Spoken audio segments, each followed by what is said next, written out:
We are live.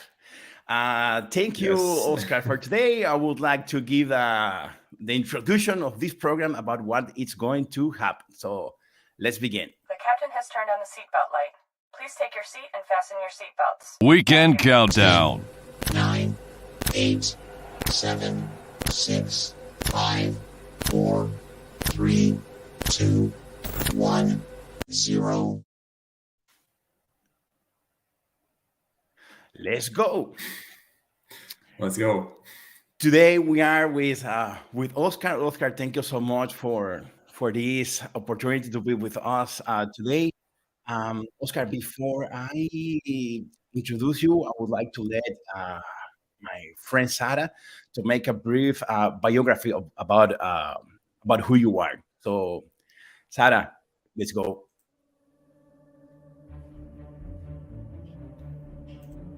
This program is sponsored by Lightway. Lightway is a company that specializes in creating ultralight gear for adventurous individuals. Their gear is characterized by its simplicity, lightness, and versatility. The company believes that gear can be both lightweight and functional, and they aim to provide their customers with convenient gear that enhances their adventures. The motto of Lightway is "Lightness is where you are." Welcome to our live program all about the GR11 trail. We'll be talking to experienced hikers and hearing about their incredible journeys on one of the most famous and beautiful trails in the Pyrenees. Join us as we explore the GR11 trail, one of the most challenging and rewarding hikes in Europe. We'll be talking to hikers who have completed the trail and hearing about their experiences and tips for tackling this iconic trek. We're excited to bring you a live program all about from the beautiful landscapes to the challenges they faced along the way. From the Pyrenees to the Mediterranean, this trail is a must-do for any outdoor enthusiast. Let's embark on an adventure. As we explore tonight's show, will be hosted by Jordadams, who has taken the initiative of interviewing various personalities who in one way or another have something positive to contribute and help others. Today, we will have many interesting things with us. Right now I want to introduce my guests of today's interview. He is Oscar, founder of the YouTube channel Hike Much, and for sure he will explain a lot of interesting things about the GR11 and the hiking world. So without further ado, let's move on to our guest. First we present Oscar.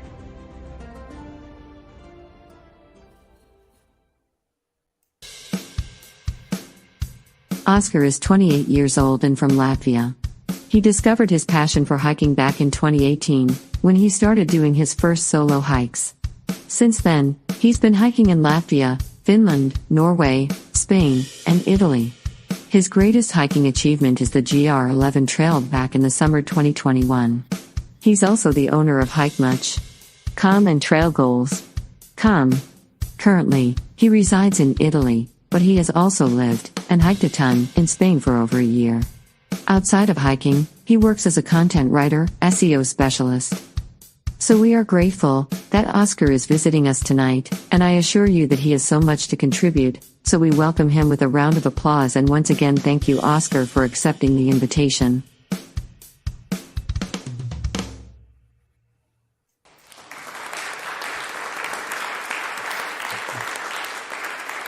Let's go, Oscar.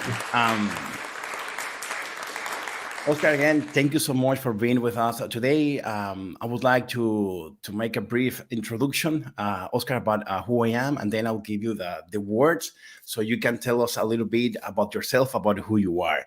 The reason that I'm doing this is I am a Dominican who just moved to Barcelona in 2019. And Oscar, I started hiking when I just came here to Barcelona. And then I feel the passion. I start hiking. And then the COVID just strike us.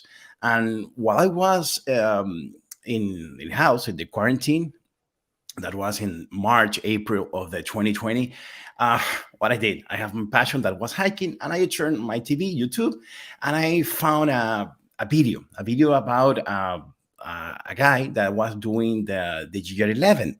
He's a Montaña Oculta, which one is with us right now.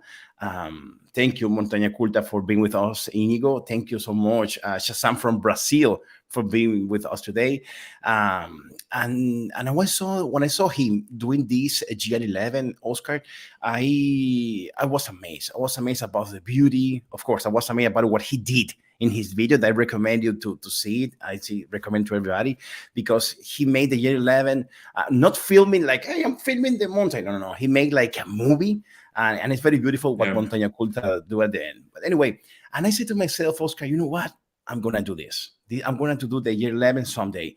But the summer of 2020 just comes. Yeah, let's do it in 2021. Then let's do it in 2022. But Oscar, I just definitely decide to do it this one, this 2023. The reason that I contacted you, Oscar, is because I feel a connection. I have to admit it with you, because it happens to with you many things that happened to me in my life. The first is that you started with your girlfriend doing, and then something happened to you and her that really touched my heart, because I was in that situation. Is when you go to Andorra, you have to split, because she have to work and she return and you continue alone. And with my wife, that my wife is seeing this program right now, honey, I love you. Lola, I remember that and I told you that, Oscar, I was in Miami working, and my wife was with me, helping me. And then I need to stay in Miami, and she have to go back to Dominican Republic. And for me, I just felt that part of my heart, split away. And for me, it was very hard.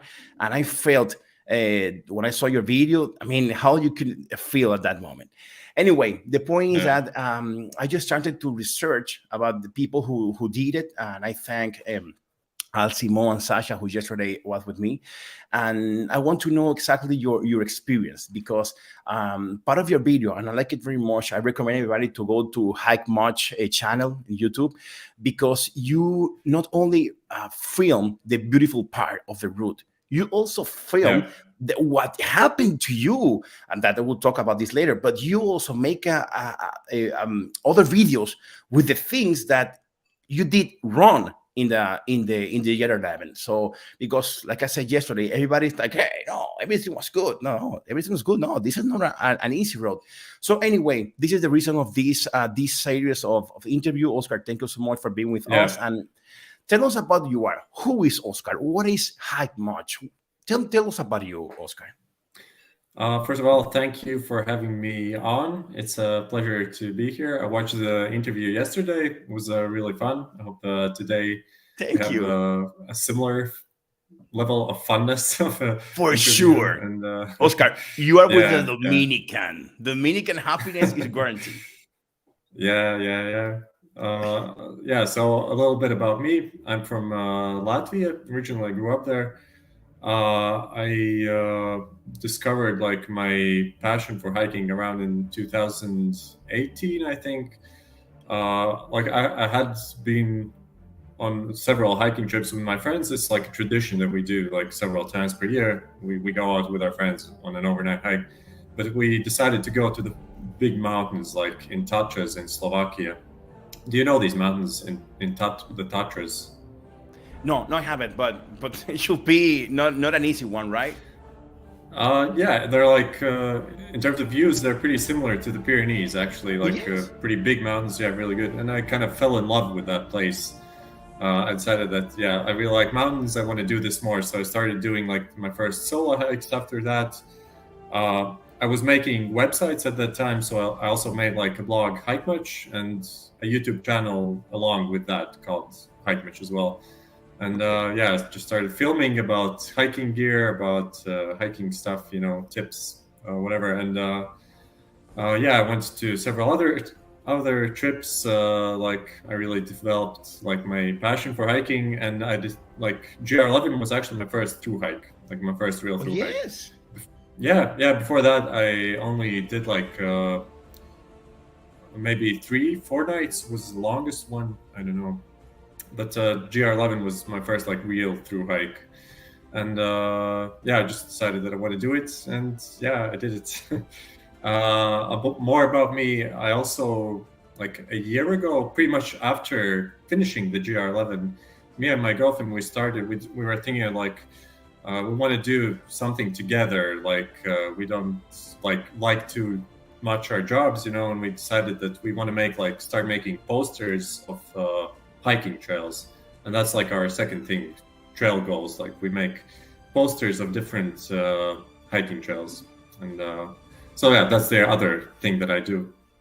And So- pretty much so Oscar- that's about Okay, me. wait. So in trial golf, for Yeah. example, I can enter there and I can choose any road from any part of the world, and I can purchase like a print. Yeah, we have like we started making these prints a year ago, and now we have I think we've had like 600 sales, and we have over almost 80 posters right now. So these posters are like of different hiking trails. For instance, we have one for GR11, which is like a kind of minimalistic poster of like the whole route of the trail, you know. And then underneath you can see like the statistics about the trail, like how long is it, what's like elevation gain it has. Because we thought like when we finished the hike, we couldn't find like something like that online. There was something similar, but not like exactly what we wanted. And we wanted like to have something on our wall that, you know, shows us like that we did this. Okay. So yeah, we have like different hiking trails. You can look it up if anyone who's listening. Great. Well, I'm leaving here the link so you can so what everybody can see and enter. For sure, I will enter after I finish this, because that sounds great. In my case, I want to do the GR11. Of course, I would love to have here in my office the map. So yeah, that's great, because I assume it could be a very elegant. It's not a very rude square. No, it's gonna be very beautiful. For sure, I will. So saying that, let's start with this. I want to thank also Lisette Selman. Wow, let me tell you, Oscar, a very important people from the TV in Dominican Republic in America is looking at us right now. So Lisette, thank you so much for making us so important with your presence here. Wow, thank you, Lisette. So anyway, Oscar, about the GR11, what was for you the most challenging part? And I mean about the road, I mean about before, during, I mean, for you, how you can resume what was the most challenging part of the road? Cheers. Good. Cheers. Cheers. Hey, me too. I want water, because if I start drinking beer, for sure I will start having fun and I will not concentrate. But yeah, cheers. Okay, so the most challenging part. Well, I wouldn't say that there was particularly one challenging thing about it. There were several smaller ones, but you know, for instance, in movies, each movie is made like in 5 different parts. You have the intro, then you have like the main story, then something happens, something bad, then you resolve it, and then, you know, there's the ending.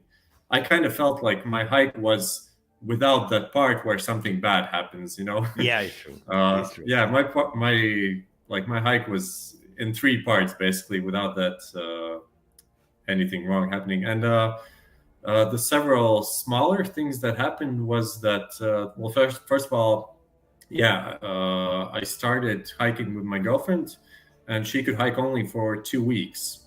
So after 2 weeks, we had to split. She had to fly back home to continue her work, and I was continuing hiking on my own. And that was, I would say, the most challenging part about it. Yeah. I had done solo hikes before, but not for like, how much was it? Like 3 weeks. Okay. Yeah.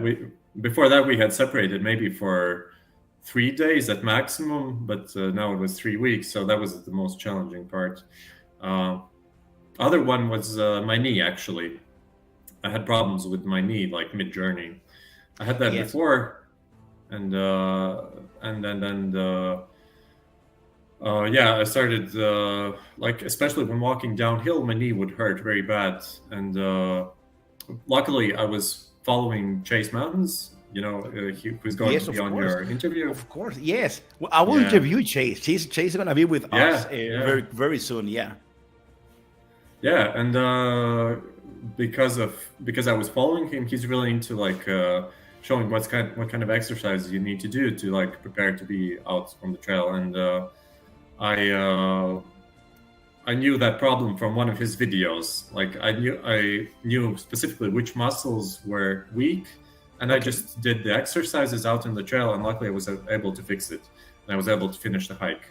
And basically the problem was that some of my muscles were too weak, and because of that there was too much effort on the knee and it started hurting. But by doing exercises several times per day, I was able to fix it and finish the hike. Wow. Also, you have the very beautiful part and the challenging part. This is what I always say, that all the time there's the good and the bad. And how do you prepare yourself mentally and physically? How do you prepare yourself? Like I said, like yesterday, don't tell me I go to the gym. Tell me exactly how do you prepare? And I'm asking you this, Oscar, because as you can see, I'm thin, but I'm have a little weight on me. So what's your recommendation for how you did it, and what do you recommend for anyone that want to prepare for the GR11? I actually did prepare quite a lot for it. The first thing that I did was, I did lift some weights, but not like in a general sense. That was like the most minimal part that I did for, I think, the 6 weeks before setting out on the trail. I was doing a bit of weightlifting, like legs, arms, abs, whatever, like the basic stuff that you do out in the gym. But other than that, I was also running several times per week, 3 times per week, but not regular running, because at the time I was living in Latvia, and Latvia doesn't have any mountains. It's flat. Do you know what's the highest point in Latvia? Because I usually ask people, what's the highest peak? Like, how much do you think is it above sea level? Well, let me think, because when I was in Amsterdam and they told me the same question, what do you think is the high? And I said, I don't know, 100 meter high. So in this case, what do you think? 100, the highest point? No, it's a bit more than that. Okay. But it's 300 meters. So you can imagine that there aren't any mountains. Wow. Oh my God. It's very flat. And let me ask, Oscar, and was not close to your house, right? The mountains? No. No. But it actually wasn't that far. So the thing that I did, I wasn't running like on a flat surface, because you need to prepare yourself to be out in the mountains. Because if you'd be just running, that of course it would give you some preparation, but not it wouldn't be ideal, So I found a hill, 30 meters high hill, and I just ran on top of it, then down, then up, down, up, down. But not in a straight line, just I did a zigzag and then a zigzag back, And also running in the forest, running where there were a lot of roots and so on. So that's what I did several times per week. And also I just did what Sasha was telling about yesterday. I put on a pack, 10, 15 kilos, and I just hiked. I did it one time every week, and it was a longer one, 20 kilometers or something. So that was enough to prepare me for that. For me, the question is, Oscar, because I have a situation. I'm the gym, but maybe it doesn't look that I'm the gym, but I'm the gym preparing myself, and and I thought, okay, let's do. I explained that yesterday. I saw a video of a Catalan hike here in Barcelona. He's Pablo Callao, something like that. He say, I recommend to go to the Pyrenees to do spinning, to cycle, or to swim. In my case, I will not swim, but and I'm doing 2 hours of spin every day. And then I say, you know what? I'm going to walk fast, and then I will do the elliptica, and I'm happy with that. And then somebody said, no, you have to lift weight. And I start lift weight. No, another person. No, if you lift weight, your grasa will become muscle. It's going to weigh a lot on you. So what I need to do? So I'm lost. What really? So what I did, I just go to ChatGPT-3 and I say, hey, tell me what I should go to hike. And so it's a mess right now. So, but now you say that you do a lot of cardiovascular, and also you lift weight at the end of your almost close to your trip, right? Yes, but weightlifting was the most minimal part. I would say I would agree with Sasha that the most important thing is to simulate the experience. Okay. The best way to get good at hiking is to hike. Okay. And not just hike on a flat surface, but like with a backpack. I would say that is very important because you train to like distribute the weight that way. And, You know what? in the Oscar, mountains. Oscar, I should take my bag and put 20 kilos in the bag and go to the mountain, because I try to do that in the gym. And when I asked permission, the guy from the personal trainer told me, so, okay, you want to come to the gym? That is a crowd of people with your hiking bag. Yes, because I need to try. And then you want to take those those weight and put it inside your bag. Yes. And then you want to do the climber step. Yes, this is what I want. Or I want to do aerobic with my bag. I say, you ready? Are you going to the gym, or you want to be a clown in a circus? Wow, good point. Good point. So at the end, I will take that. I will try to go more to the mountain. And Oscar, how do you plan your logistic? In your case, you have a little bit easy because you did the whole trip in tent. You didn't need to. I mean, you didn't book a shelter. But even that, how was the logistic? I mean, the first day, which food do you bring with you? How do you plan your trip that you are going from Latvia? How do you came to Barcelona? Because most of my viewers, my channel, are from the US. They have to take a plane. So, but how was the logistic from coming to Latvia? Then started in Cap de Creus, where you start. How was your logistic there when you empty your meals? How do you purchase again? How much do you purchase again? How was that, Oscar? So starting with getting to the trail, I took a flight to Barcelona, then a train to Figueres, I think. Figueres, yeah. And then a bus to Cap de Creus. Not Cap de Creus, but there's a smaller city. And then to get back, I basically took a bus back to Barcelona because there was a bus. For me, it was a bit easier because I had lived in Spain for 6 months before that, so I knew like a bit of Spanish. I knew like to get tickets, where to look at them online. So I'd imagine for someone who's like from the US, it might be a bit difficult because the Spanish, they don't understand English usually.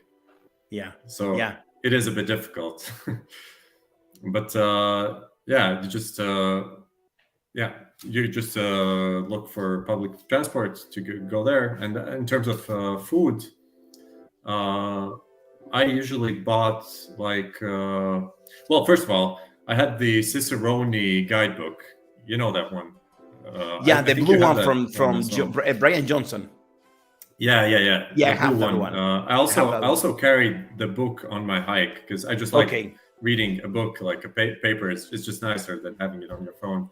And I would say that anyone who wants to do the GR11 definitely needs to get it. Not specifically the book in the paper version, but even on their phone, because it told you along the trail where can you get water, where are the next cities, like what shops are in the cities. It told you everything, and I would just plan according to that. So in terms of food, I would see that I have like another resupply in a day, then I won't be having one for 3 days, and I just bought my food until the next shop. And I always had like 1 day extra, but that just in case. Okay, perfect. And also, before I ask you what Shazam from Brazil is asking, let me ask you, because when I will do it in the way that you did. Of course, I will go to Cadaqués. That is the closest town.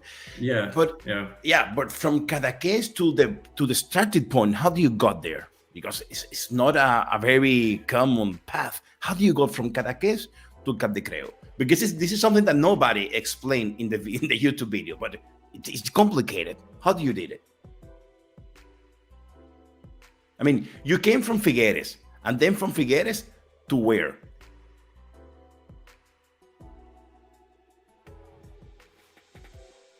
Yes, Oscar? Hey, sorry.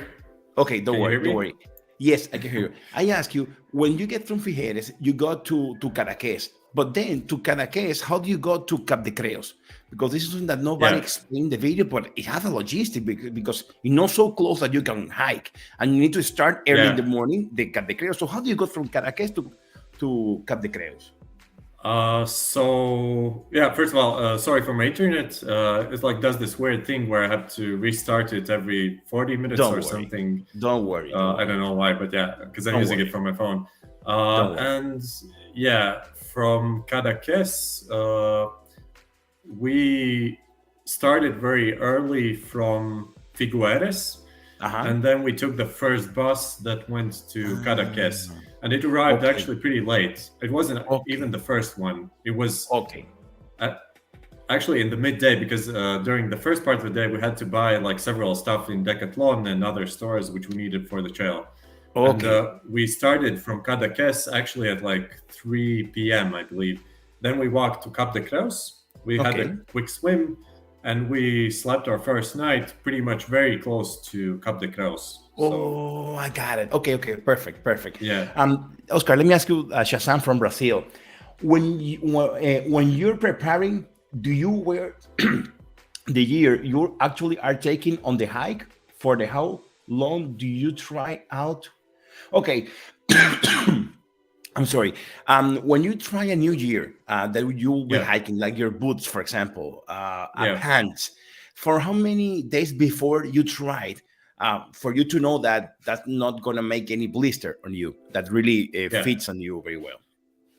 So in terms of other gear, I wouldn't say it's as important. For instance, like pants, rain jacket or whatever, you can wear it once or two times to understand generally how it performs and if it will be okay for that hike. But for shoes specifically, you would need to, like, I started hiking with them 3 weeks before, because you should break them in. Ideally, you have to start like with the first time you walk with them like 5 kilometers, then 10, and then 15, because otherwise if you'd start like with fresh, you would get blisters pretty much. I did a lot of research on that, and I actually did hike with the Silverlight merino wool hiking socks and with the that one is very good. Oscar just got freeze a little bit while he came back. He used the Silvercrest. I use myself when I hike. I use the Raw Tough or something like that. It is okay. Oscar, but we got your. No, it's okay. We are now getting used to it. Don't worry. While you are freeze and restarting, I'm talking. So don't worry. I love to talk. Okay, great. So let's go to the next point. Memorable encounters.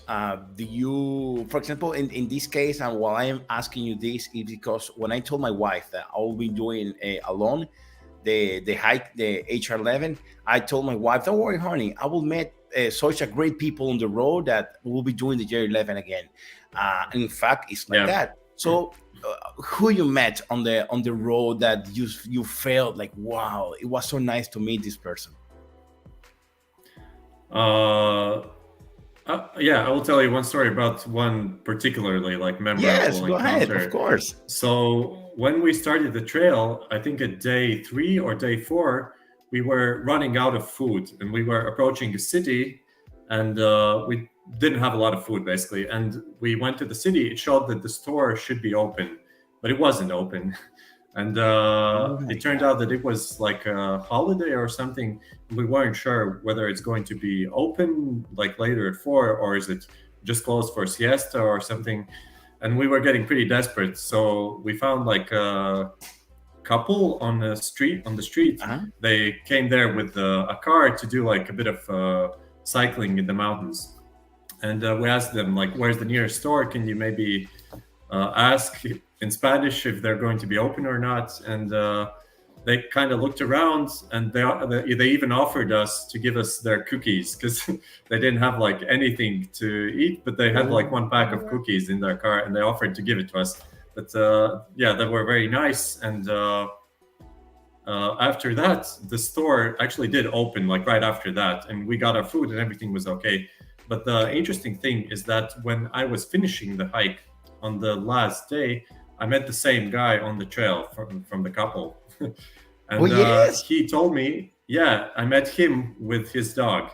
And he told me that we were talking a bit like the first time we met him, that he got inspired to do the GR11. So he started doing it on his own. We met Wow. at I was on the second to last day, and he just started it with his dog. I don't know if he finished, but that was pretty interesting. But it gets even better because also while living in southern Spain, I met with one guy while hiking in the mountains in Sierra Nevada, if you know those mountains. Yes, of And course. Yes. Yeah, very beautiful. yeah, Sierra yeah, Nevada. yeah. So I met one guy there, and we like occasionally talk on Instagram or whatever. And we wanted to meet somewhere in the Pyrenees while I was doing Okay. the GR11. But he's a teacher and he couldn't get like time off at that time or something, and we couldn't meet there. But later, he went to the Pyrenees and he actually met that guy who I inspired to do the GR11. And they were staying in a refugio. They were talking to each No. other, and then they started like talking about some kind of YouTube or something. And that guy who I inspired, he told him, "Oh yeah, I met one guy who's like a YouTuber. He inspired me to do this." And then he said, "Oh, you mean Oscar, right?" And then they two like met each other like unknowingly, and they started talking about me, which is pretty interesting. Oscar. Yeah, he Oscar. later told me that that's like it's weird how like Spain is pretty large, but like how all of them meet together.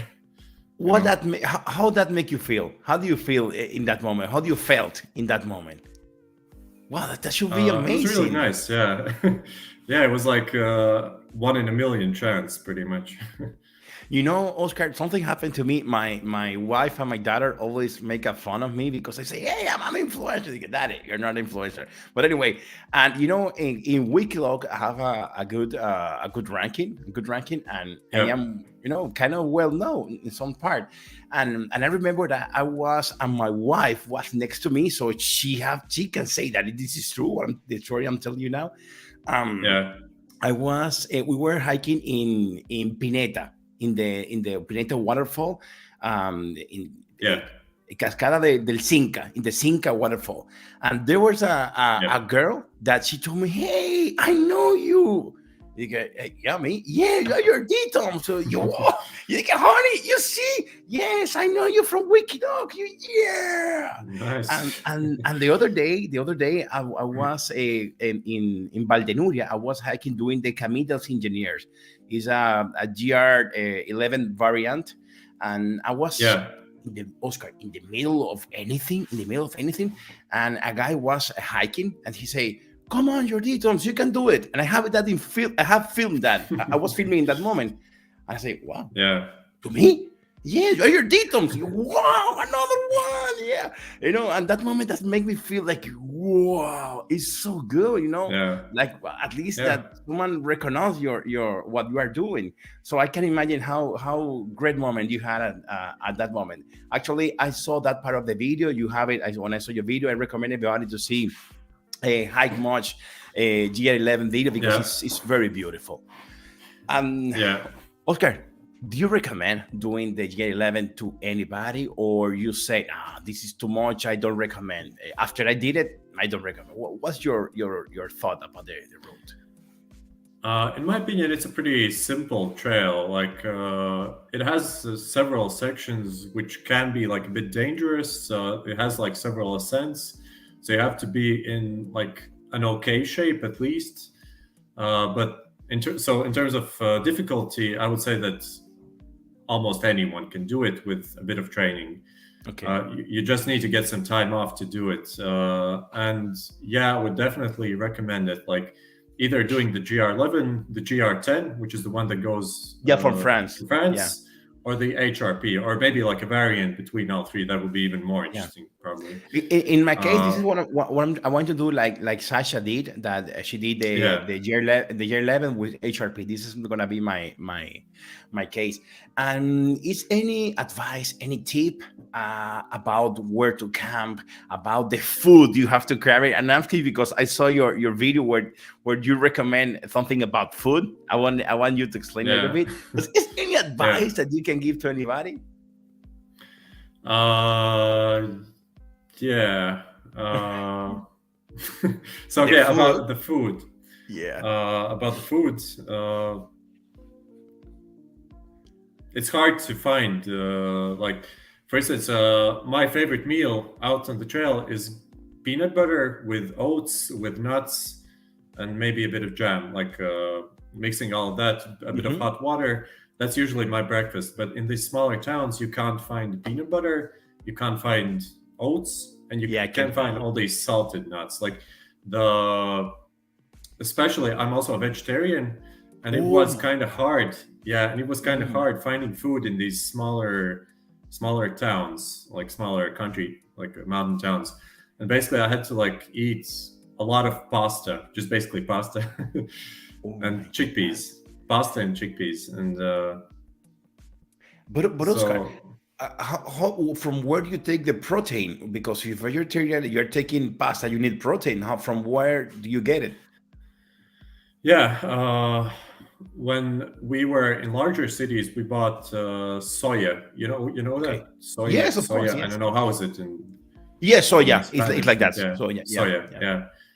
Yeah, that's like it's very lightweight and it has a lot of protein, even more than meat. So if I could get that, I would buy it in bulk, like Okay. because you can buy it. I think in Figueres, like when you started, Hmm. then there were maybe 2 or 3 towns along the way where you could buy it again. Also, peanut butter and oats. You had to buy that in bulk and carry it with you.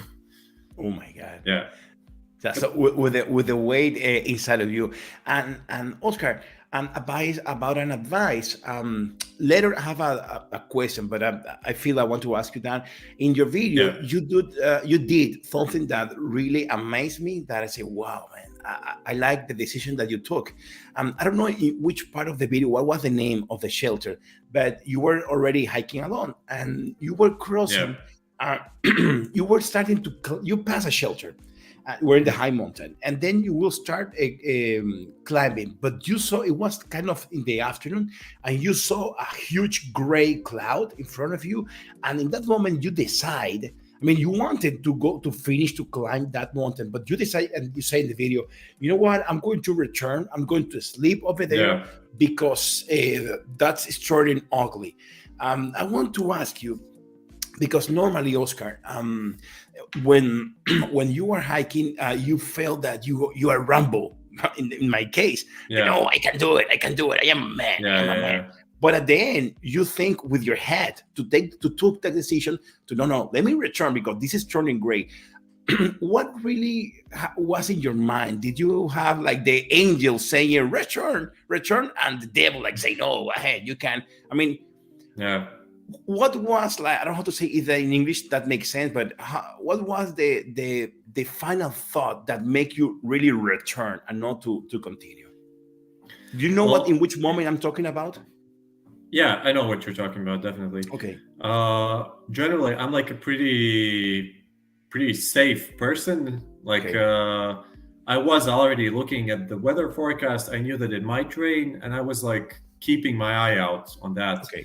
And yeah, I was approaching that pass, and like I knew that I would cross that pass, and I was pretty sure that after it there wouldn't be any cover from in case there would be a rainstorm. So Okay. what the only thing that I could do is return back because I heard that there's like thunder coming in. I also could hear Yes. like thunder, gray Yeah. clouds, and at that time I was like in the middle of a valley and there weren't any like rocks, any trees or something. So I pretty quickly like turned back and just went. When I reached the trees, I looked at the map. I found out okay, there's a refugia nearby, and I quickly ran to it to like. To get in time before rain, and Okay. I stopped the night there. But yeah, that's good that you mentioned it because that's one tip that I would definitely say people to learn before doing the GR11. That you need to understand like that in the mountains, if you like, it's not like regular rain and regular thunder. If it rains, it can like a meadow can turn into a lake pretty Okay. much. Okay. A trail But can turn into a river, or the thunder can be everywhere. You need to learn like where to not be exposed You can't Yeah. like stay underneath a single tree in the middle of a meadow, because thunder Okay. can hit there. So But that's one Oscar, thing. You just have to go online and read about it. but Like Oscar, that. let me ask you, which app do you recommend to see the weather in the Pyrenees? Which how do you? But there's a bunch of them. Mountainforecast.com. That's what I used. Mountain forecast. Okay, perfect. Mountain forecast. Yeah, And it was kind of accurate, but it wasn't perfect because mountains, everything changes. yeah, all the time. But now it's gonna be my second question. You use that app, but as per yesterday's conversation, you don't have plenty of internet all the time. So you Yeah. are hiking like more or less with a blindfold in your eyes because you don't have Yeah. internet. That doesn't work. And Yeah. Whenever there's internet, that's the first thing that I did. I refreshed the weather forecast to Okay. hopefully see if it's changed, if it's something. Okay. And if you don't know the weather forecast, you can pretty safely assume that Yeah. during the first part of the day, there isn't going to be a thunderstorm because it usually Okay. comes only at, 1, 2, 3 p.m. So Okay. if you need to do like an ascent, preferably you wake up very early, you do it, and then you start going down by 12 Okay. p.m. Okay. So Okay. that's also a So tip. that's a great advice. And how do these experience change your life inside of you? I would say that it was like a big meditation experience because when you're hiking for so long, especially, I think it kicked in like after a week. The first week was pretty much like regular, but after that, you just start focusing only on like the essential. You think about where you're going to eat, where you're going to get food, where you're going to Yeah. sleep. You think like Like in basic survival mode. instincts. Yeah, You're a survival mode. survivalist. You're Yeah. a cave person or something. And you forget about these problems of everyday life. You forget about your goals, aspirations, whatever. Yeah. You just hike. That's what Yeah. you do. And I think that kind of changed me a bit because I started thinking about like what I actually want to do in life.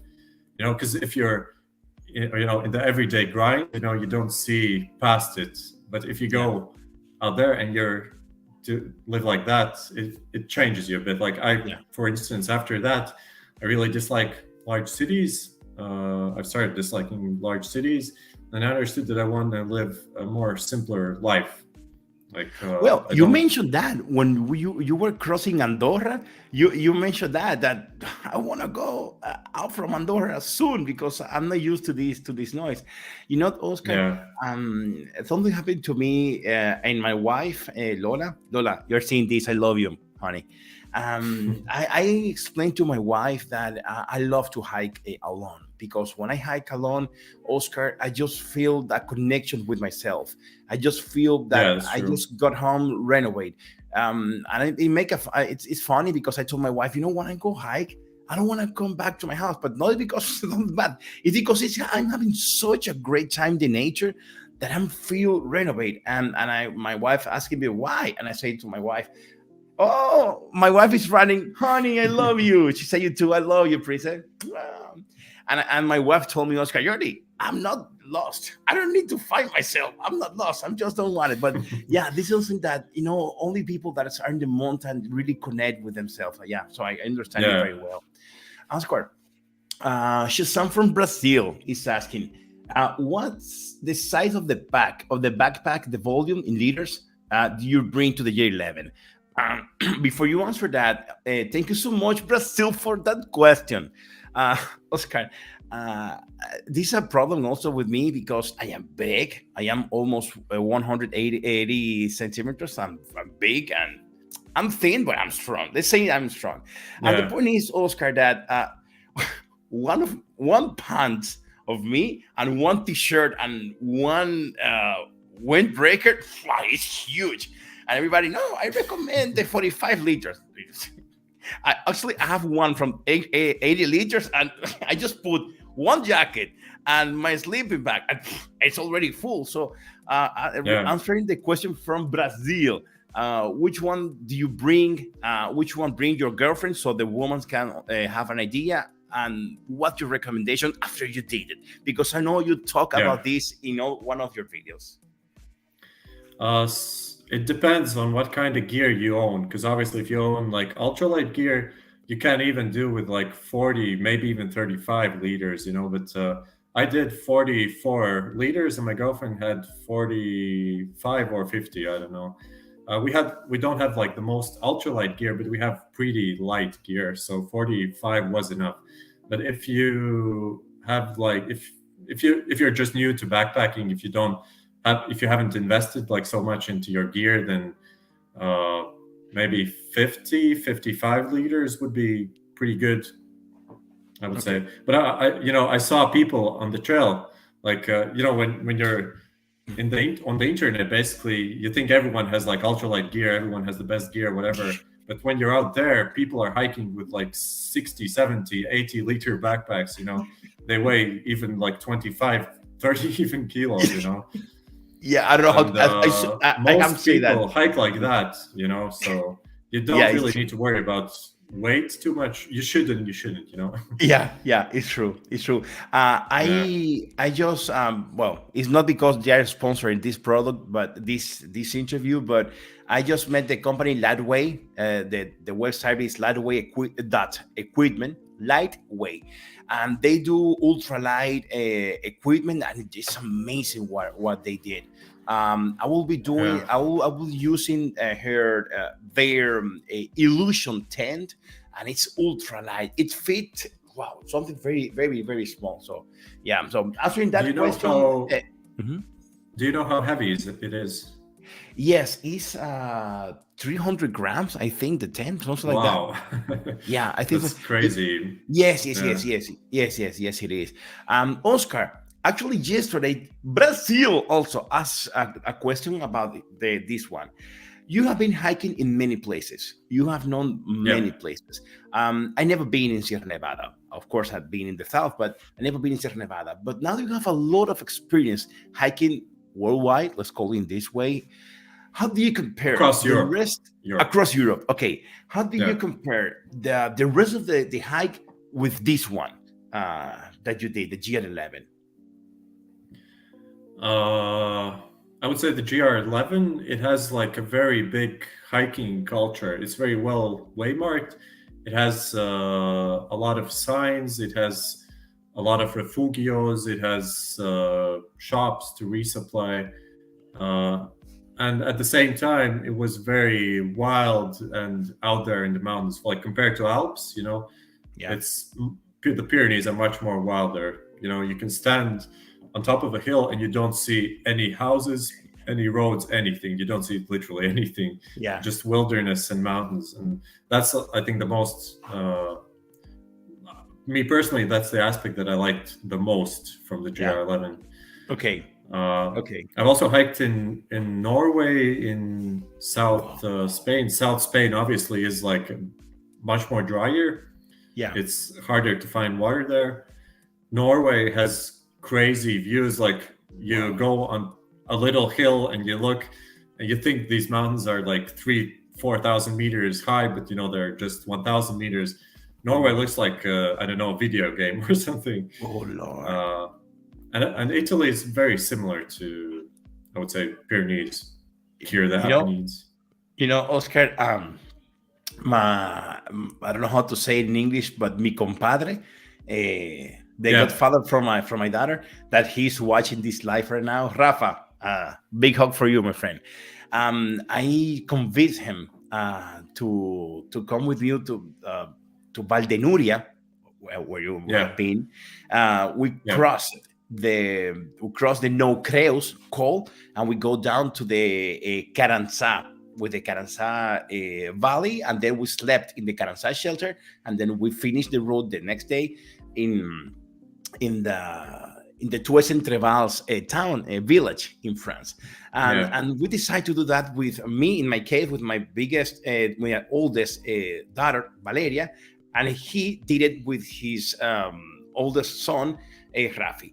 And it was like a father and son and daughter relationship trip.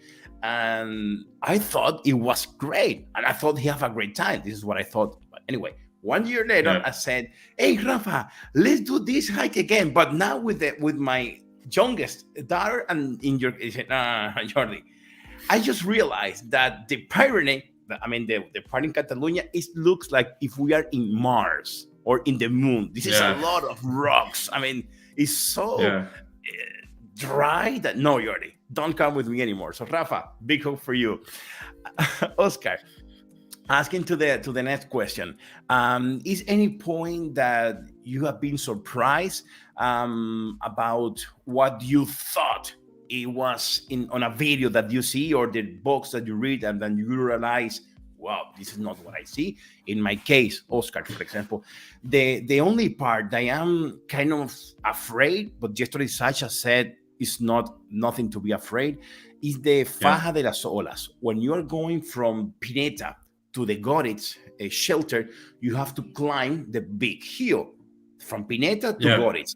And then when you go to the call of Añiscole, I think is the name, you have to pass like a chain path. And in the video, it's like, wow. But she told me yesterday, no, it doesn't feel danger. Is any part that it was a surprise for you? For me, no, because I feel comfortable in situations like that. But if you're afraid of heights and if you haven't been in places like that before, then there were like maybe 3 places across the whole trail where you could feel like, a bit tingly, because there was like a small tiny path. It just basically goes on a steep rock slide, So if you'd fall, you would fall possibly like what Sacha and Als mentioned yesterday. Well, this is the backpack. You already answered that. And how long does it take you to finish the road from the beginning until the end, counting the rest day and all that? 36 days in total, and I rested 36? for 1 day. Yeah. Wow, great time. Great time. Yeah, thanks. I would say that most people could do it in 40 to 45 days. Well, there was one guy who was a bit older, who was 60. He was doing it in 50 days. But if you're in an okay shape, 45 days is acceptable. It's not very fast. 35, 36 days. Chase Mountains, for instance, he did it in, I think, 32 or 29 days. And I met one guy on the trail who was doing it in 18 days, the whole trail. Wow. So it's not that fast. But at the end, I was walking a lot, About that, Oscar, about the time now with us are Montaña Oculta that believe me, Oscar, you have to see his video. Because I will check him out. Yes. I will not tell you the end because I'm not going to spoil it, but he did it in 28 days. But he did it in 28 days because he have a reason to do that. Take my word, everybody, I recommend to go to Montaña Oculta that is here with us and watch history. About the animals. Okay, about the animals, Oscar, like I said yesterday, if you search in YouTube right now, wolf in Valdenuria, you will see a wolf walking. If you search bears in Pyrenees in YouTube, you will see bears in Pyrenees. So my truth is, if there are bears or not, is there a wolf or not? What kind of animal do you saw? And please explain to everybody the trick that you have for the wild boar with the trees. Go ahead, Oscar. Yeah, definitely. So the first big 2 that everyone is scared of is wolves and bears, and they're animals that are very afraid from humans, and you pretty much shouldn't be worried about them in Europe. Pretty much you shouldn't, especially in the Pyrenees. I think there are 60 bears in total, and they're very cautious. You don't have to worry about that. But the one thing that you do have to worry about, which I didn't know when I started the trail, is wild boars, as you said. Yeah. We were one encounter, how we found that out. Basically me and my girlfriend, we were cooking our food next to our tent, and there's a shot in my video where we are eating our food like right next to our tent. We're basically sitting in front of our tent and eating. And during the night, we put everything in the tent, all the food left open. There was like a baguette, not even in a backpack, it was just in a tent. And during the night, my girlfriend wakes me up because the tent is moving. I wake up, the tent is moving, the walls are moving, and I start hearing noises of wild boar, like a deep, like I can feel like in its like sounds that it is a very big one. Then I start hearing that it's not just one, it's several wild boar who are trying to get into the tent. So I start doing these. I started like yelling in a very deep, loud voice, like "Go away, wild boars, go away!" I was doing something like this. Like looking back at it, it was pretty weird. But yeah, I was doing that, and I was doing that for like several minutes, and only then they went away. Actually, it was more like pigs. Like you would hear pigs, but a very deep and big one, you know. Oh my God. And yeah, so after a few minutes of me yelling, turning on the flashlight, you know, they went away.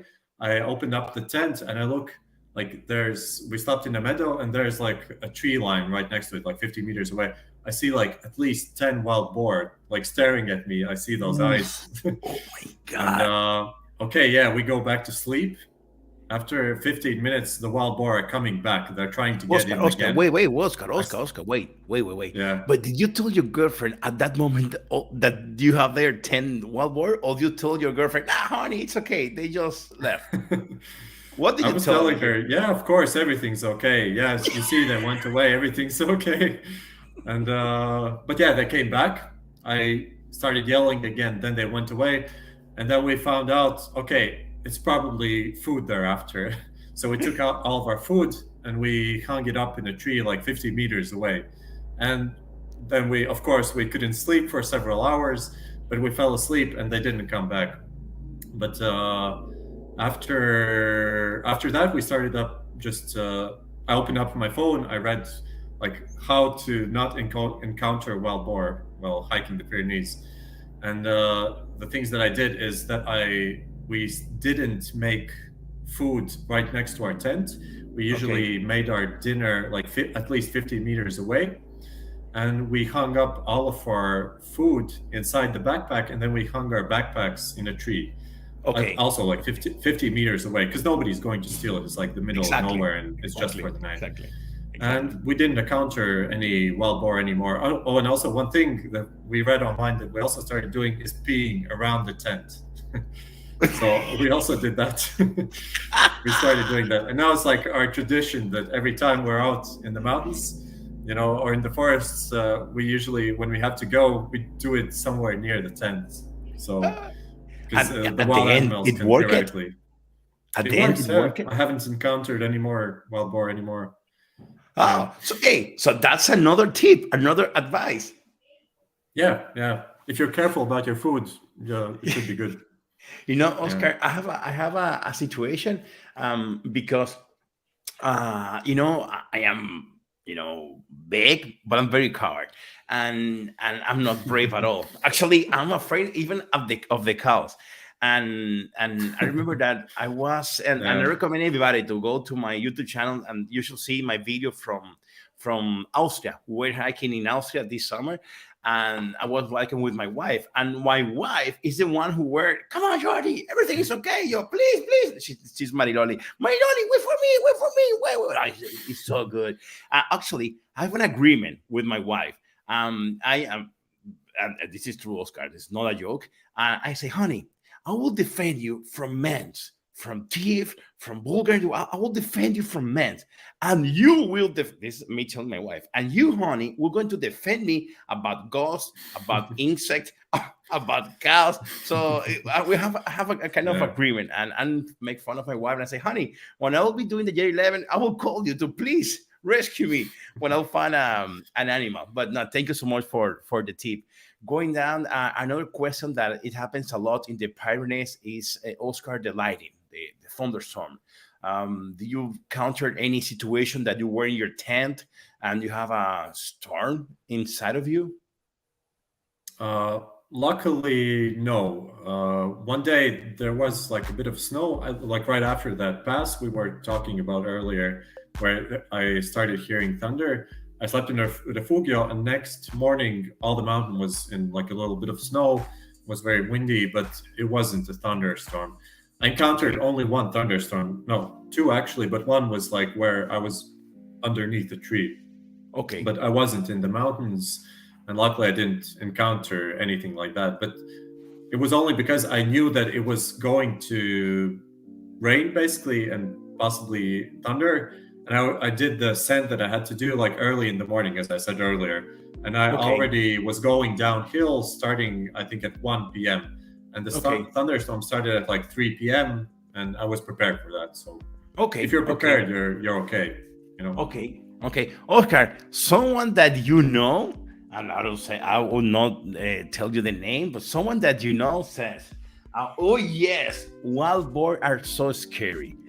So you really have a bad time in your GR11. Oscar, let me tell you, do you put your life in risk at any moment because of the rain caught you, because you sleeper your foot any moment that you fell out? Is any moment that you had an accident? Luckily, no. For me, it was very safe. But like I follow a few people who also have done the GR11, and other people have had like experiences where your backpack accidentally falls, for instance, and you have to climb down steep rocks to get it, or there are things that can happen, so you have to be careful. But it happens rarely. Okay. If you're careful, Oscar, it's okay. Okay, give me a second. Honey, you are listening to this. You can see, honey, I will be safe, don't worry. Okay, Oscar, let's continue. About the tent. I like very much your video, Oscar, because in one part of your video, everything was wet. And you mentioned you already split from your girlfriend. You were hiking alone, and you say, behind my camera, there's a lot of my tent, and everything is totally wet and it's getting dry. Yeah. So, Oscar, but again, my question is, all the time you put your tent in such a beautiful and paradisiac places. It was very easy as it appears in your video to place your tent, or it was a hard work? Yesterday, Alfonso and Sasha said that, wow, it was very tough work every day. So, but in your video, it appeared like you and your girlfriend that everything is like, oh, it's so nice. But what's the reality about every day putting the tent, Oscar? When we were camping in nice places, yes, I did film in those places. Let's say just like that, because I would say like 50% of the nights we were sleeping in not perfect places, because we were hiking until like 8 in the evening, because we didn't want to stop at like 5 and do nothing. And as the sun goes down, it's at some places in the Pyrenees, it's very hard to find a place to pitch up a tent. Like, there are some parts where like everything is just steep, everything is spiky, rocky. You can't like build a tent there. Yeah. And one night we slept like next to a road, but other nights we were pretty much okay. But one thing about tents that I will say is that in the Pyrenees, like you aren't allowed to camp everywhere. Okay, I think so, at least. Okay. And one tip that I would give is to not get a bright orange tent like we did. Okay. Like get a green tent, preferably. Why, Oscar? Because if it's illegal to camp in some places, other people, like if there's a ranger who's going out early in the morning, he won't see you. Okay. Because if you have a green or like silver or gray tent, it's hard to see it from a distance because it blends in. Okay. And a lot of the parts, I would say, like, you don't need to stay in the refugios. You can find a lot of places where to camp. Maybe 1 or 2 nights across the whole hike, you will be sleeping next to a road, possibly, but pretty much you can find places to pitch up a tent. Okay, Oscar, and about the tent, tell us about. Can you tell us about the case during the storm where a girl was rescued by a helicopter? Yeah, that's one girl that I followed on Instagram. She was doing the HRP roughly at the same time as I was hiking the GR11. Okay. She's called Helena Hikes, I believe. No, sorry, that's another one. I can link it later, her Instagram post. But, Oscar, do you know Elena Hikes? No, I follow her. I don't know her. She accepted my interview. I will interview her. Oh, nice. Yes. Oh, nice. Yes. I'll watch it. Oh, yes. No, I haven't spoken to her. I just follow her on Instagram. But there was another one. I'm sorry, I don't remember her name, but basically, yeah, she roughly, like, while I was hiking the GR11, I was reading the Instagram when I was in a campsite. Okay. And yeah, I saw that she was doing a mountain pass, a very high mountain pass, while doing the HRP. Okay. And she was in the roughly, at around 3,000 meters altitude or something. And she was caught between, in a valley where there's no exit, and a storm came in earlier than expected. And from her post, basically, she the valley pretty much flooded. Her tent flooded. It got broken. It's flooded away. And she was hiding underneath a rock. She had to call rescue, with her Garmin, and a heli basically came and rescued her. Wow. Yeah. So you have to be careful. You have to be careful in the mountains. And the most important, as you mentioned in one of your videos, is to go out hike with a satellite device. That this is very important because this is the way that she asked for SOS. You know, Oscar, I will tell you this story, but wait, give a moment. Honey, don't worry, I won't go there. So don't worry, honey. Oscar, you know, I have that device. I have the Spot Gen 4. Yeah. And I didn't. How I got it? I got it because when I decided that I wanted to hike alone, my wife doesn't allow me. She said it's so dangerous, and I say, honey, this is gonna be okay. I want to encounter it with myself. I want to search myself. Anyway, and I promised her that I will be using the Spot Gen 4. The Spot Gen 4 is a satellite device that every time I go hike, I just clip it in my bag and I push a button and it starts sending my location in a map to my wife and to everybody that I can share my location. If I fell down and the device felt that it was a very movimiento brusco, it sent a signal to the rescue team and they came by helicopter. And for example, if something happened to me, I press the button like Elena did, and they rescue me. And I'm not connected Elena, all the time. One. Okay. So this is like my guardian angel. Sorry, my wife read something. Let me see what you say. I'm here. I can hear you. Yes, she's in the back. Honey, I love you. Okay, let's continue. The thermometer. What everybody that is trying to do the GR11 will do it in summer. But in summer in Spain, as you know, Oscar, is so hot during the day, but in the night yesterday, Al and Sasha told us that it was almost freezing. What's the reality? What is really the temperature during the night and during the day? So I started in June 20. And I finished at August, at the end of July. I finished at the end of July. And for me, the temperature was pretty good. It wasn't too hot. It wasn't too low, I would say. During the day, the hottest days were 30 degrees, 32 maybe. But usually it was 27, 28, which is manageable, you know. Okay, Yes. And... I think the hottest month is in the Pyrenees is August, right? August and maybe the start of September. So if you're doing that, maybe start from the west side, where it's colder, the west Pyrenees.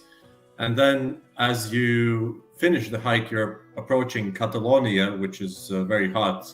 Preferably, you're approaching it when it's already getting a bit colder. Okay. Something like that. The hottest part definitely was Catalonia. Catalonia, yeah. Yeah, I live Yeah. here in Barcelona, and summer is wow, it's so hot. And even that, I'm from the Yeah. Caribbean, I'm from Dominican Republic, but the summer here is even hotter than the one in Dominican Republic. How about Yeah. how do you take a shower? Well, I mean, how do you clean yourself because there's no shower? But Oscar, um, in the at the beginning of your video, you have a very romantic moment with you and your girlfriend swimming in a part of a river, and Yeah. everything is so pretty. But I know the reality was not pretty. So I mean, how many times? I mean, until how many days you are without cleaning yourself? Because I need to take a shower every day. I can, like I said yesterday, Oscar, when I hike here in Catalonia, I hike for 13 hours. I get so dirty, and I'm very dirty. And when I take a shower, I see the water is brown. So my question is, sorry, I cannot sleep in a sleeping bag with all those dirty. So how do you manage that? What the reality? Can you clean yourself every day with a soap and a river? So unfortunately, you have to get used to being a bit dirty. Like I was washing every 3 days, 3 to 4 days usually. And if you could find a river, you could do it in a river. You know, I just This is bought what like Sasha mentioned yesterday. yeah, I bought a shampoo that's friendly for marine life. You know, that doesn't pollute, that you can use in rivers. I used that one when I was washing in rivers, but if there weren't any rivers nearby, or you needed to charge up your power bank or something, there are several campsites along the way as well, where you pay like 7, 8, 10 euros to stay for the night, where you build up your tent. It has a bar, it has a shower, you can charge your power bank. That's something that you can do.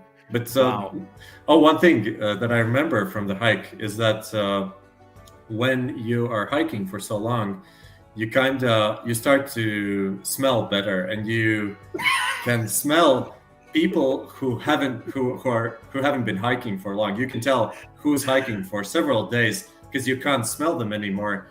But I could feel everyone who passed me who had like clean clothes. I could feel like laundry detergent. You know, it's something that you just. You know, Oscar, I know that feeling, because when I'm hiking and I'm at the end of the day that I feel dirty, I feel that it's look. I take a shower every day, in the afternoon, in the morning, and in the night, every day, even in winter. And I use deodorant, and I use going perfume. to be hard to do that. Yes, and for me, I'm not afraid of heights. I'm not afraid of the climbing. I'm not. The only thing that I am afraid is taking a shower to clean myself, and also to do poo, to do my feces, Oscar. Because I need clean toilet. I mean, I don't know. This is Oscar. I need to this is something that it's over me. I mean, it's overwhelming me. I don't know how to handle it. I know it's gonna be tough for me. I remember when I went with my daughter and my friend to Caranza, that we crossed the Pyrenees.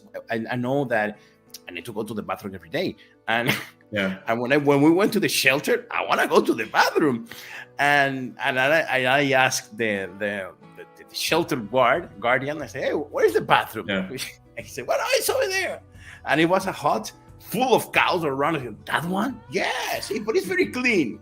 Oscar, when I open it, that I see all the peas around the toilet and the floors. Oh, I can't. And I said, tomorrow I'm going to Barcelona. I'll do it in my house. And I say, okay, where can I take a shower? And he looked at me and say, hey, this is not the Hilton. This is the river. But it's so freezing. It's 10 o'clock in the night.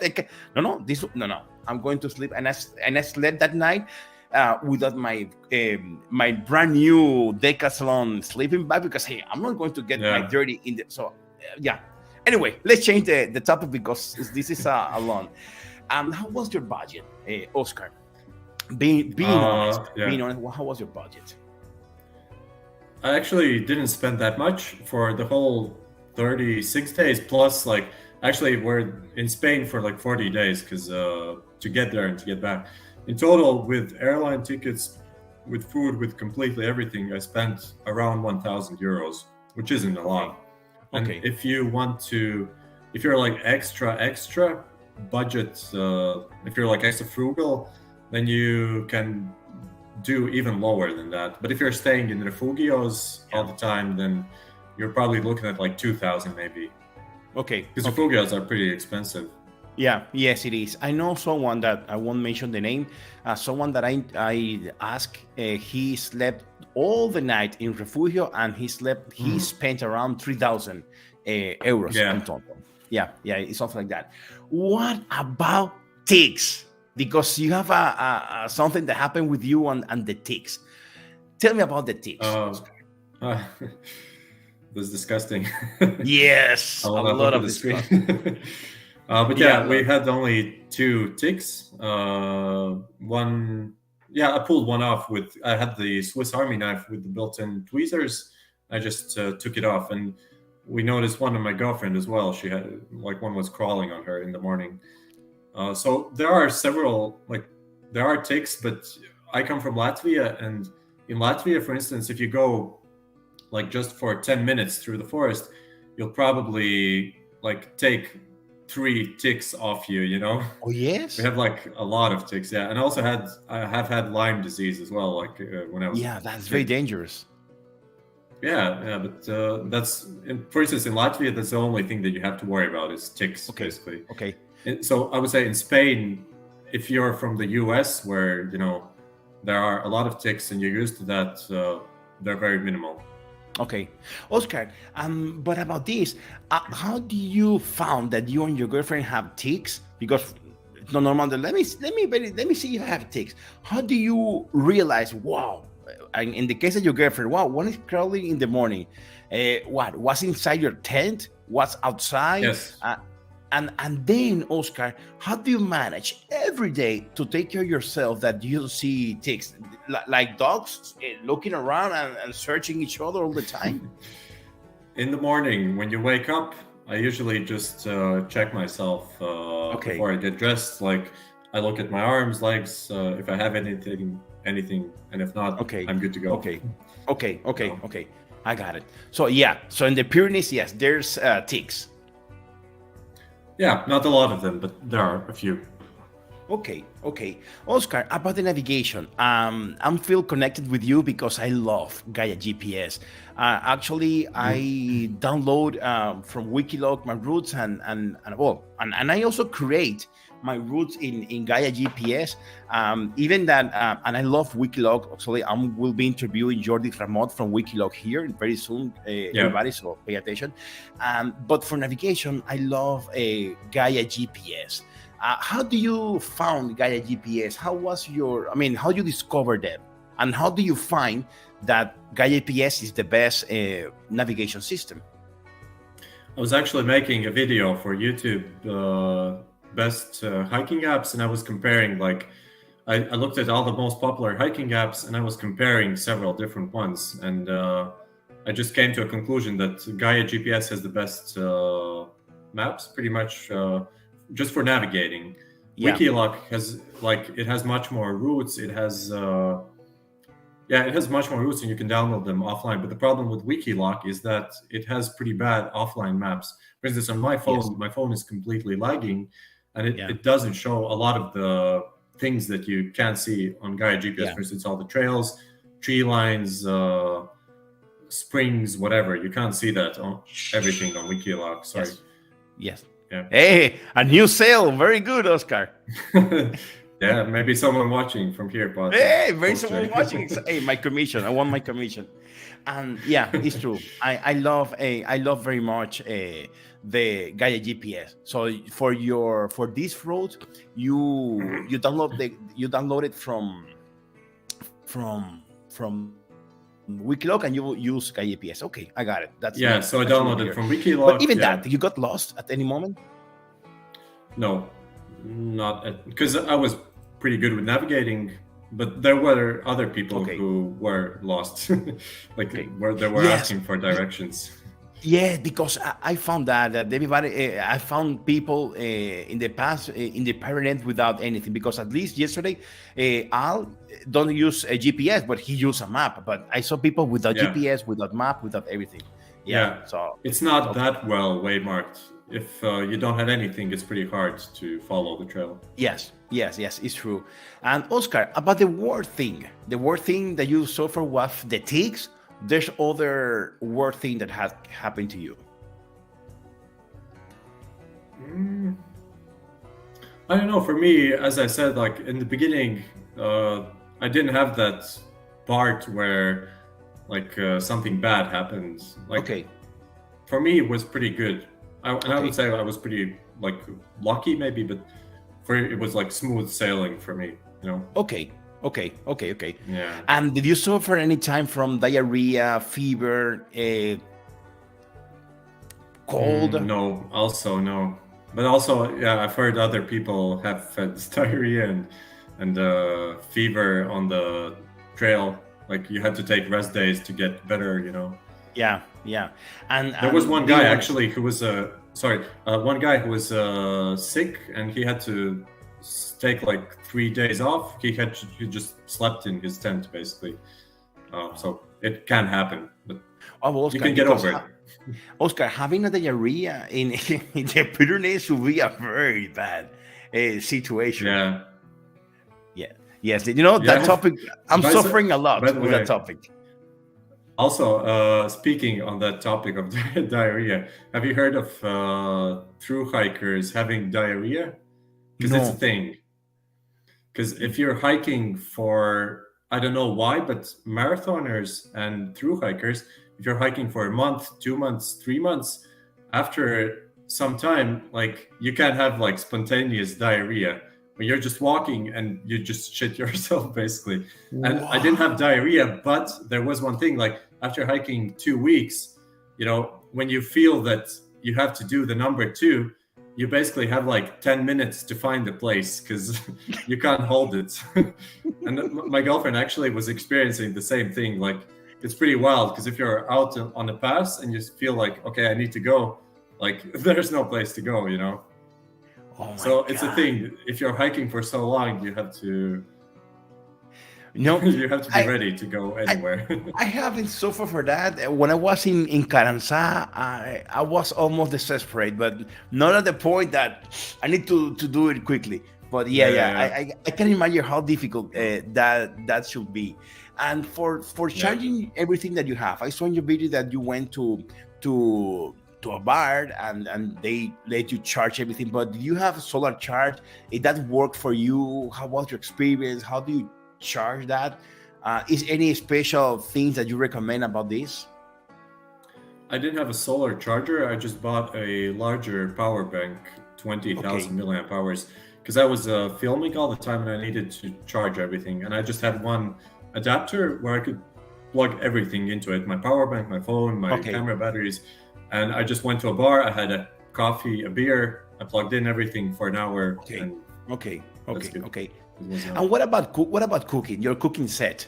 How was your experience cooking? How long a tank of gas last on you?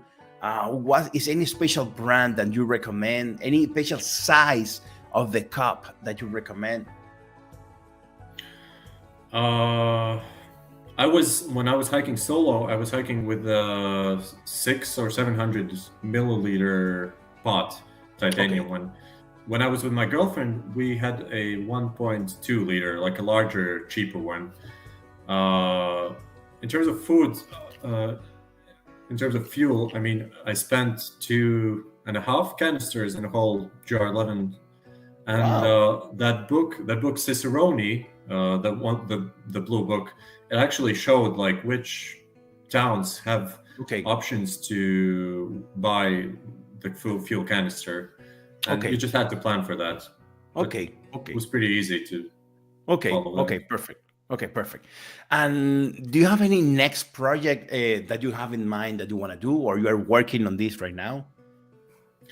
About your work, you mentioned trail goals, but about hiking. I understand. I don't have anything specific right now, but we're thinking like right now I'm living in Italy, in central Italy, and we're living pretty much like 30 kilometers from the highest peak in the Apennines, Okay. which is like 2,900 meters. And there's this very long trail called the Grand Italian Trail. I think it's 7,000 kilometers. Of course, I won't do 7,000 kilometers, but I think I will do the part that goes through the highest peaks of the Apennine Mountains. It's like 350 kilometers. We will do it with my girlfriend and our dog, probably like within a few months. Also, be making a video for that and posting on YouTube. Oh, great, Oscar! Yeah. We'll be more happy to see that video. What about blister? Did you and your girlfriend suffer from blister? We actually didn't, because when preparing, we watched a lot of Chase Mountains, that guy who's going to be on your your interview. Yeah. And he also hiked with the Silver Light socks, and he told that he didn't get any blisters. And we also bought 2 pairs each, and we also didn't get any blisters like during the whole through hike. So I guess just because of those socks, everything was perfect. That's very good. Yeah. And can I ask you the cost of that socks? Yes, it's so they're good because they're merino wool, and they also have silver yards in them, like actual real silver in them. And the silver, the thing that it does, it kills bacteria basically, and you don't have any bacteria, and blisters tend to form when there's more bacteria around, and like the silver kills it basically. So they cost 25, I think, euros a pair, but it's definitely worth it. So 2 pairs each, 50 euros, and I still have them. Actually, I'm wearing them right now. So Oscar, let me tell you this story. Honey, I will tell the story of the socks. Okay, Oscar. When I started hiking, that for me, again, in 2019, this is something new for me. And I know my wife that is listening to now, she knows the story I'm going to tell you. It's very funny. I started hiking with my boots, with a Merrell, the model of old boots. In that moment was the number 2. Now I'm using the Merrell Boat 3. And I have blisters. But I use normal, regular white socks. And I have blisters. I suffer a lot. I'm so desperate. And then I searched in internet how to avoid them. And I saw that they recommend one special socks that it's called Ralph Tauder, something like that. It's an American hiking boots. Darn tough. Right off that one. Yeah. Honey, he knows about this one.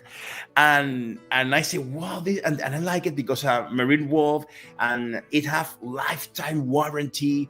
And I say, wow, I'm going to purchase it. And I went to Amazon, €38.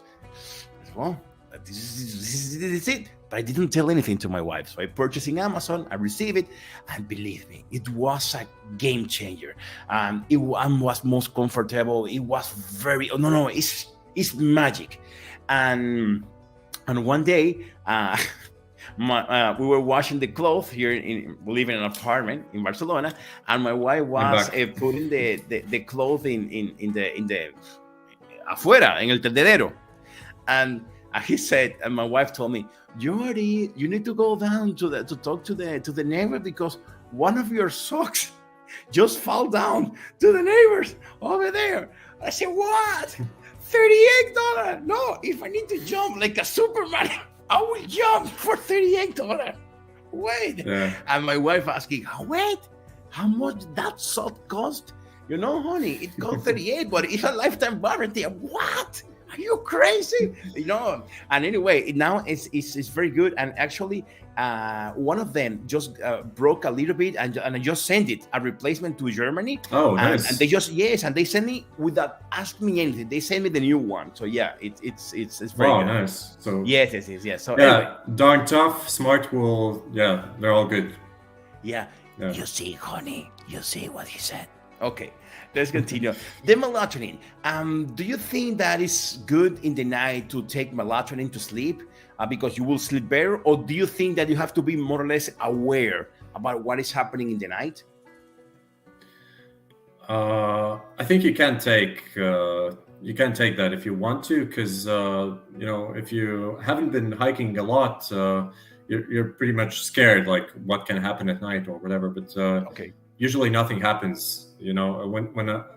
When I started the hiking, when sleeping in the tent, basically I did wake up several times per night, but towards the end of the hike, I slept, like a baby. I just close my eyes, I wake up in the morning.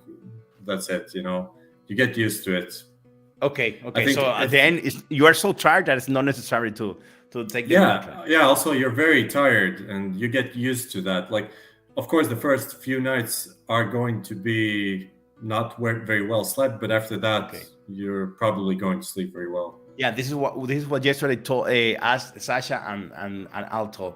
Okay, Oscar, we just got to the end of the interview. Now we ended the theoretical part. Now I have a few part of your videos because I like practical things, and I want that everybody that will see this in the future can know more or less your video that I recommend. I totally recommend it.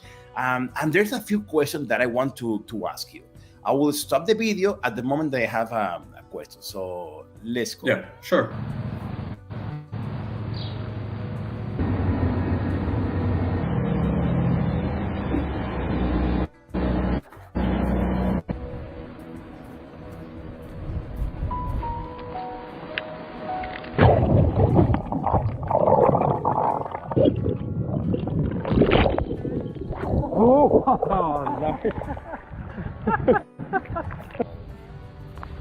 That part is so good. That part is so good, Oscar. Thanks. Oscar, let me ask you about that. Wait. Plane supposedly crashed in 1986. Okay, Oscar, where is that plane located? I'm sorry, but I can't remember really. It's somewhere on the trail. If you search for a crashed plane GR11, you'll probably find it. Okay, great. Let's go. We didn't know it existed. We just walked past it and saw it. Okay. It's pretty cool. Oh, this is the part where. Okay. This is the part where you have the encounter with the wild boar in the night because you were eating sandwich over there, but also you were scratching your leg. What happened there? I got used to it towards the end, but basically there are a lot of little flies that aren't mosquitoes, but like little flies which you can't really see, and they bite you everywhere, and you're scratching literally everything because they're everywhere. Yeah. So do you get used to it? So you get a good advice is or get used to it or use leggings, for example. They get through leggings. They also get through like small thin shirts and pants. They get through. Okay. Leggings. If you wear loose pants, maybe they don't get through. Okay, perfect. So let's continue.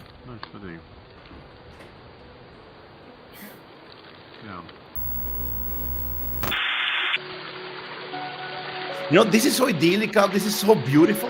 But I was wondering, did they shower every day just as beautiful as that moment it is? No.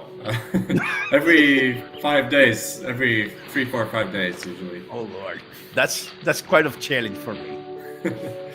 Oscar, in that moment, you put that tent inside of a bush. Why? Because for the people not to see you, or for the rain, for what? Because that was the next night after the wild boar encounter, and we saw that this was like the only place where we could pitch up a tent where we could find nearby, and we saw that there were animal tracks like right next to it, so we didn't want to build our tent on top of it, basically. Okay, I got it. Okay, perfect. This is what you mentioned to put in the rope in the tree your meals. Yeah. Okay.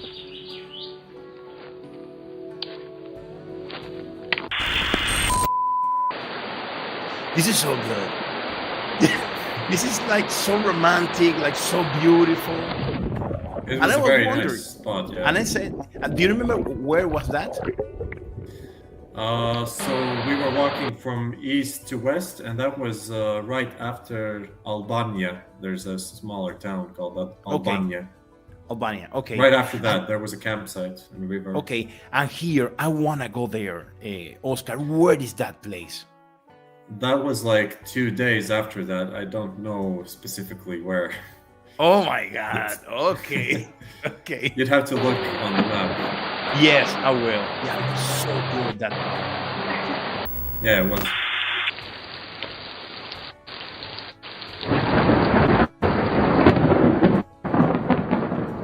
Oscar, here my question is this one. I don't like to be dirty.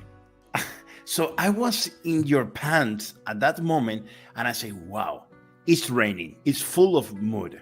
It's the floor, the grass should be full of water. You have to, it's getting dark. You have to put your tent. What do you do? Because I have no idea what to do in a moment like that. Actually, that was like at 12. That was at 12 p.m. It was dark because it was 12 a thunderstorm. p.m.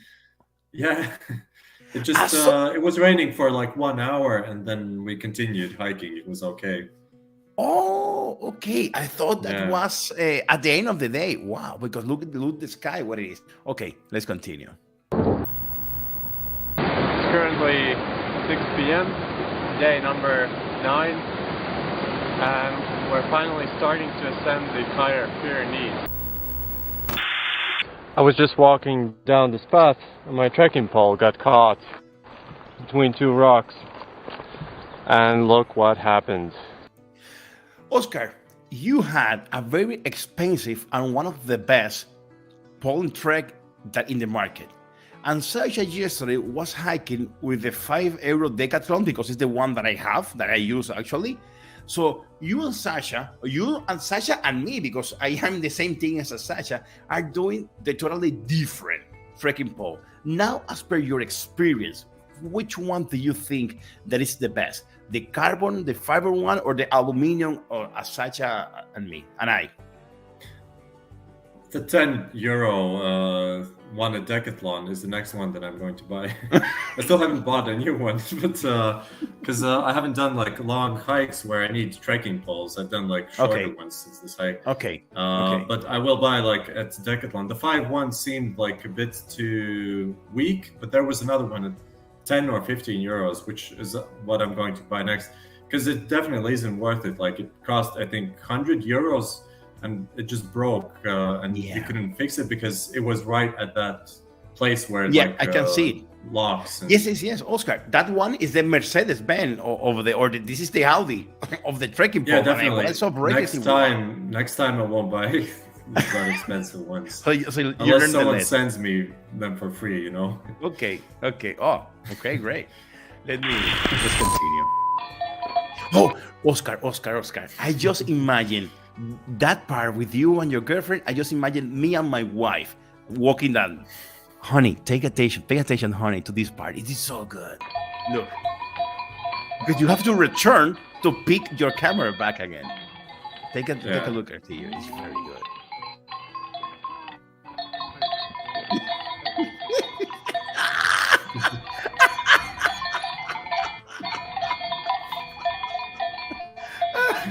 And then you need to turn to come back to pick the camera. Okay. And it's not like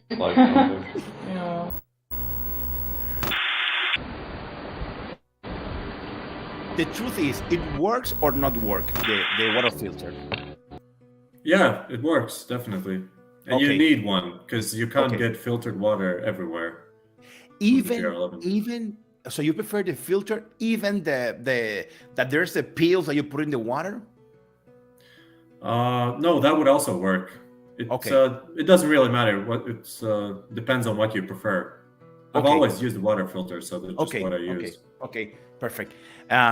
One of the best part of your video is this part. The face that you are putting here, Oscar, is so good. Pay attention.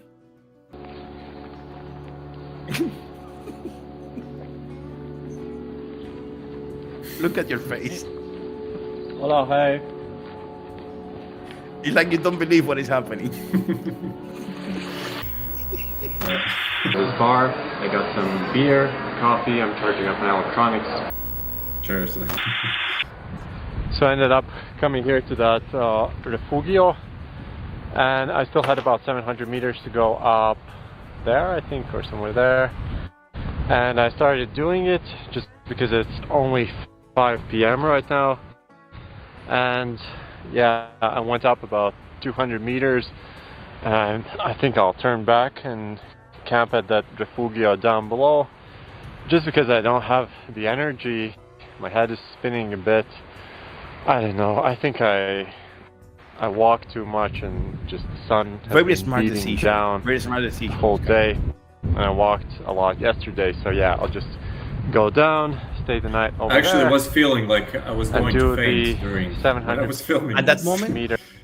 Yeah, because I had walked like a lot. It was a very hot day, and I just couldn't do anymore. I was like forcing myself, so I just turned back. Okay. Wow, Yeah. very smart decision. Very smart decision. A bit dangerous ascent in the morning. Oh, this one is very good. Oscar, I just imagine me, if I was you in that moment, I was imagining calling my wife, honey, come here. I have a car situation. Marioli, please help me. Oh my God. That shelter is so pretty. That's so beautiful. Yeah, it is. Really beautiful. It was actually good on the inside as well. Okay.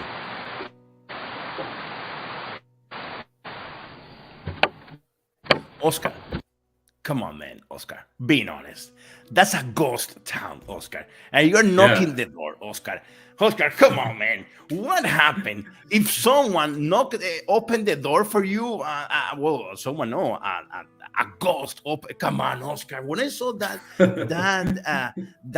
part, I say, wow, is he crazy? Oscar, tell me exactly what was in your mind at that moment. I wanted to explore. It's a cool town, you know.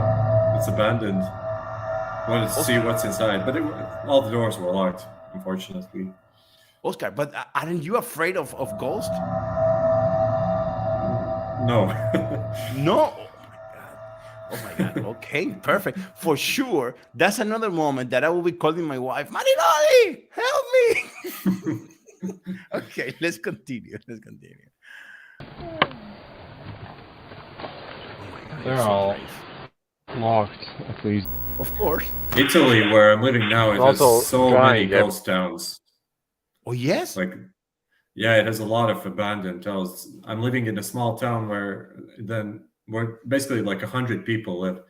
And when you walk uphill, like, it looks like something from Game of Thrones, like medieval buildings, and all of them are abandoned, and you're just walking through like old medieval streets.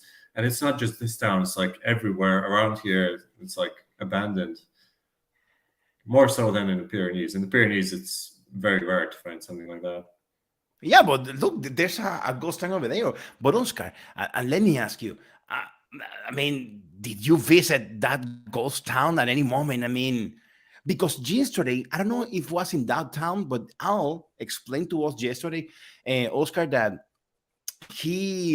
when he was crossing one of the ghost town, and again, I don't know if it was that town, it was very ghostly, nobody. And then he camped in the top of the mountain, and in the night he go down to the town. I don't know for what. He go down to the town, and he saw a light in the bells of the church, and he was scared at that moment. So Oscar, I mean, you're not afraid? Probably was someone up there exploring. Probably. Okay, let's put it that way. Probably. Okay. Yeah. Let's continue. This one I like very much because you were very honest at that moment. Everything right now.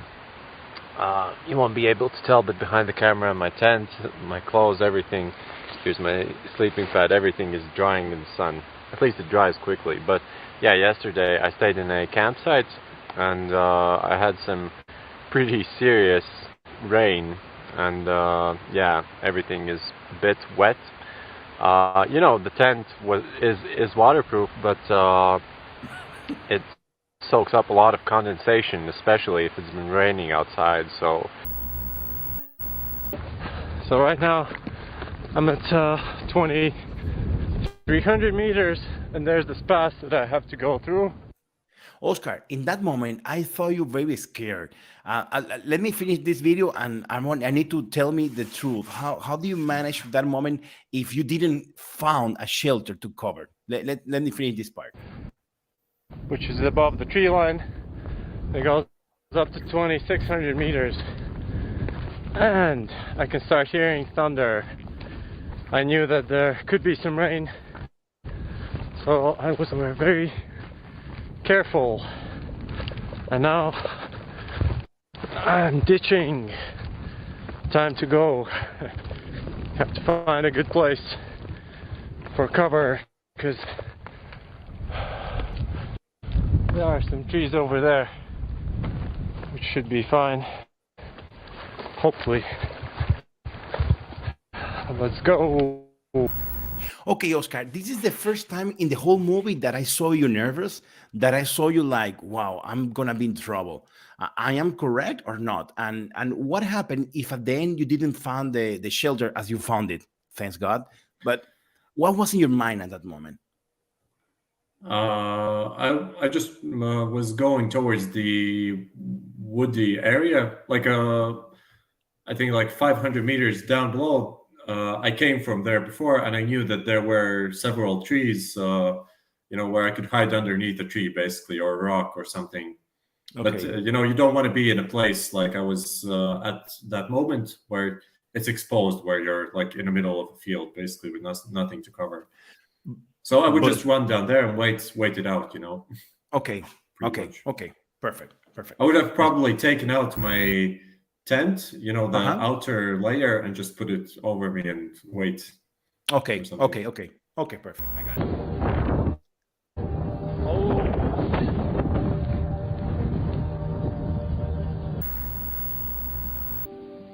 Oh, that's very beautiful.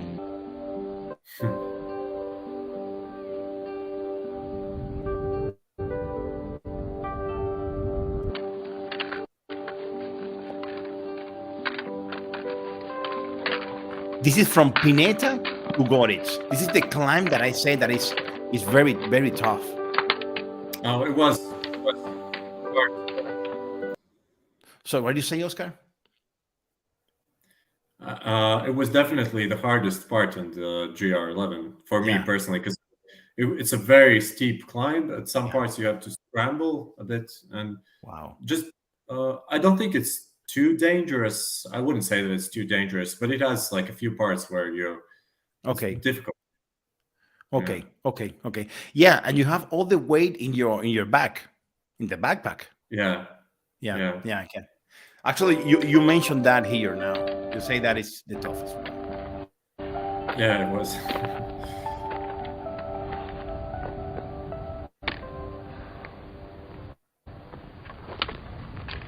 Honestly, this was the hardest section of GR11 that I've done so far.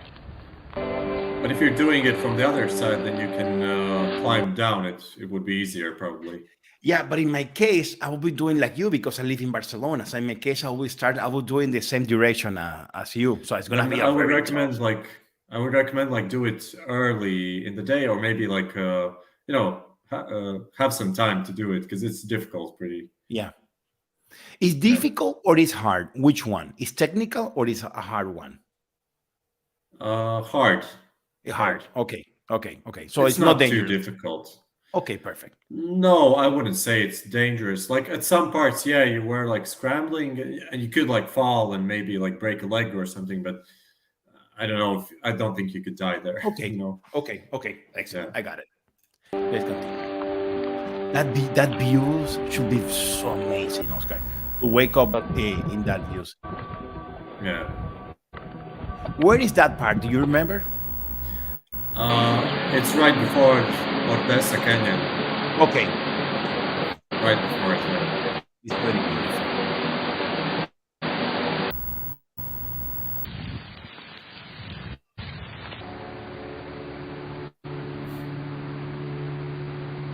you found great animals But and one insects. cool thing that happened today This is so is good that I with your met follower. my first random subscriber out on the trail who recognized me. Actually, he saw me yesterday in a bar when I was getting some beer. Oscar, my wife and my daughter make a fun of me, but that's an amazing feeling when someone recognizes you. So yeah. Yeah. And this is the last part now of your trip, and the words that you mentioned here are so beautiful. Let's listen. Yeah.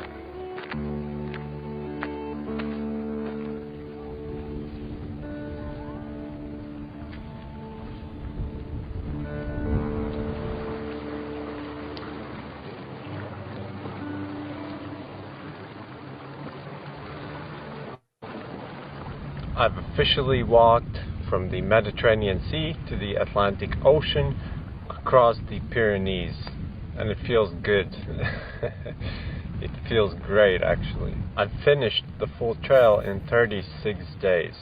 And you know, when you're walking for so long, your life changes for a bit, at least for those 36 days. You know, you're focusing only on the most essential things, like where you're going to sleep, what you're going to drink, what the weather is going to be like, where you need to go, and so on.